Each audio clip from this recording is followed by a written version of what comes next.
नमस्कार, स्वागत है आपका यू न्यूज में। मैं हूं आपके साथ शिवानी। चले रुक करते हैं आज की बड़ी खबरों पर।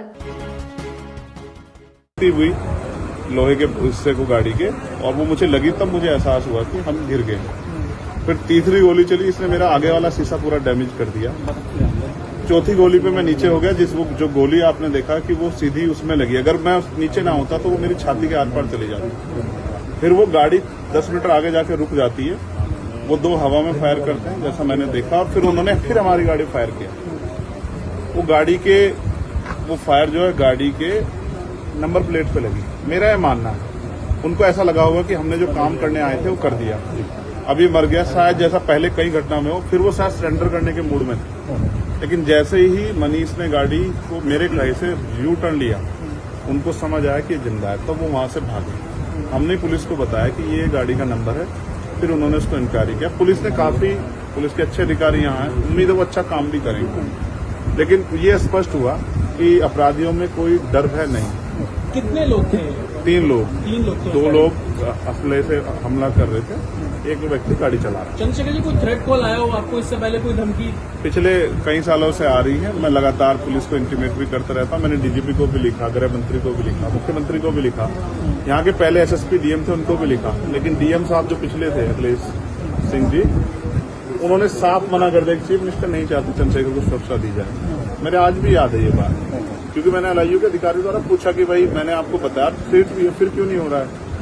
तो उन्होंने कहा भाई ये सरकार का मामला, सरकार चाहे तो दे सकती। तो मैं चाहता हूँ मुख्यमंत्री इंतजार कर रहे हैं कब चंद्रशेखर मरे, उनका काम आसान है। लेकिन उनको ये नहीं पता कि गरीबों की, कमजोरों की, शोषितों की बात करने वाला चंद्रशेखर इतनी आसानी से उनकी रास्ते में से नहीं है। अच्छा, अतीक अशरफ के जैसा हुआ वैसे ही कुछ होने वाला था, ऐसा आपको लगता है? अब आप इसका आकलन खुद करें कि क्या हुआ और क्या हो सकता था। आपके पास एक और बात, मुझे ऐसा लगता है कल की घटना के बाद, इतने बड़े उसके बाद भी अगर मैं सुरक्षित हूँ तो हमारे संतों गुरुओं महापुरुषों का आशीर्वाद, हमारी करोड़ों बहनों माताओं का आशीर्वाद, बुजुर्गों का मेरे पास है।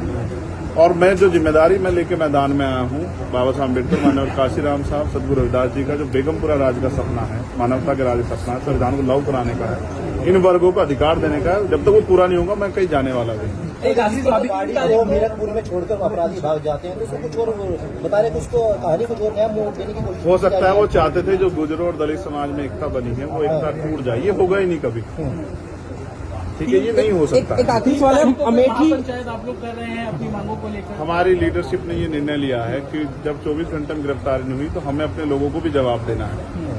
तो इसलिए शायद उन्होंने 3 तारीख का समय रखा है, मैं उसका हिस्सा बनूंगा। अमेठी के अंदर एक फेसबुक वायरल हुई है पोस्ट, जिसमें आपको मारने की वो की गई है, क्या कहीं है उसके अलावा? ठीक है, देखिए लोकतंत्र है, उनके अधिकार है, मारे या छोड़े। मैंने कहा ना, मैं पहला थोड़ा ही जो मारा जा रहा हूँ या जिसको मारने का प्रयास किया, मुझसे पहले बहुत मरे हैं, लेकिन उनको कोई जान नहीं रहा था।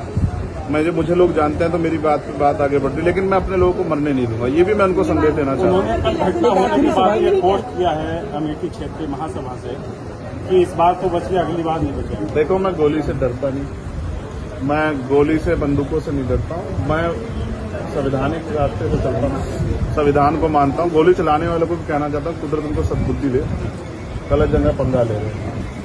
मैं झगड़ा नहीं चाहता, मैं अपने लोगों को भी कह रहा हूँ कल से शांति बना रखो और संविधान के रास्ते चलो। वो हमें डिस्टर्ब करना चाहते हैं कि जो हम राजनीतिक ताकत हमारी बन रही हो कमजोर हो जाए, हम दूसरी दिशा चले जाएं। लेकिन ये भी एक अटूट सत्य है कि हम संविधान के जरिए जवाब देना जानते हैं, और किसी को गलतफहमी हो तो वो गलतफहमी सुधारने का समय है। वो क्यों वो कर रहे थे, वो पाला खींच ले। मुझे ही तो मारना है ना, वो बता दे, मैं चला जाऊंगा मरने, मगर मेरे लोगों के साथ तो खेलना खेलें। मैं तैयार हूं, अगर मेरे मरने से हमारा आंदोलन आगे बढ़ता, हमारे लोग खड़े होते, मुझे कोई दिक्कत नहीं है। लेकिन उनको ये समझना चाहिए कि ये आज लोकतंत्र है। गोली की भाषा से एक चंद्रशेखर मरेगा तो क्या हो जाएगा, हजारों चंद्रशेखर पैदा हो जाएंगे। ये समाज, बहुजन समाज तो उपजाऊ समाज है, एक मरेगा 1000 पैदा हो। कितने चंद्रशेखर मारोगे? और मारो, गोलियों में सत्ता का संरक्षण आपको है, मुख्यमंत्री आपका अपना है, खूब चंद्रशेखर को मारो।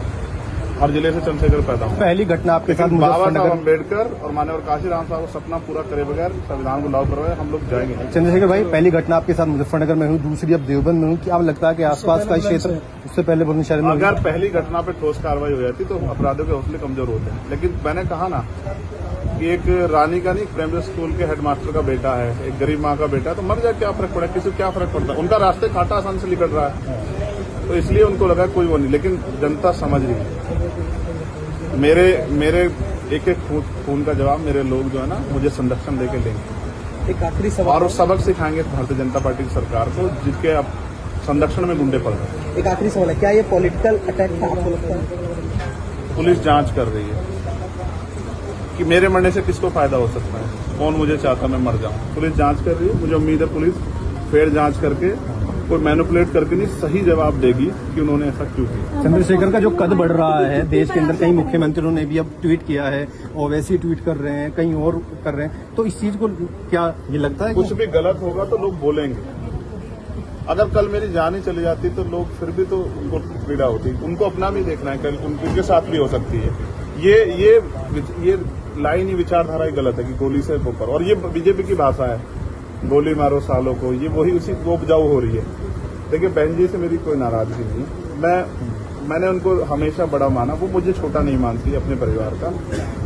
उनको ये घटना छोटी लगी, शायद अगर मैं मर भी जाता शायद उनको इसमें कोई शायद बुरा नहीं लगता, मुझे उनसे कोई दुख नहीं। मेरे लोग मेरे साथ हैं, ये बहुत, और वो समझ रहे हैं कि जो उनके लिए मरने को तैयार है, जिसकी जो जान पे जिसकी बनाई है वो हमारा अपना है। मेरे लोग मेरे साथ खड़े होंगे, मैं इस लड़ाई को लड़ता हूं। लगभग सभी दलों के लोग आपसे मिलने आए हैं, कैसा देखते हैं, क्या नहीं, मैं हर महीने रेप हत्या हो रही हैं, लोगों की जान जा रही है, सब उन पर वो करता है। तो वो मुख्यमंत्री पद पर बैठे हैं, अगर वो इसको संभाल नहीं पा रहे हैं तो क्या फायदा, फिर उनको इस्तीफा दे देना चाहिए। फिलहाल आप ठीक है, डिस्चार्ज किया जा रहा है? हाँ ठीक। आपके कार्यकर्ताओं ने आज जो है जगह जगह ज्ञापन दिया है, सहारनपुर में दिया, अगली रणनीति क्या रहेगी किस हिसाब से? कोई रणनीति नहीं, पार्टी के सीनियर लीडर जो तय करेंगे हम लोग उस पर काम करेंगे। और दूसरा, मेरे पीठ में जहाँ गोली लगी है वहाँ ड्रेसिंग जारी है, ठीक है, पहले से आराम है, बस एक जलन और घाव है, जख्म वो तो है ही, सांस लेने में दिक्कत थी, बीपी जो है फ्लक्चुएट हो रहा था, फ्लक्चुएट अप डाउन हो रहा था, वो ठीक है पहले से।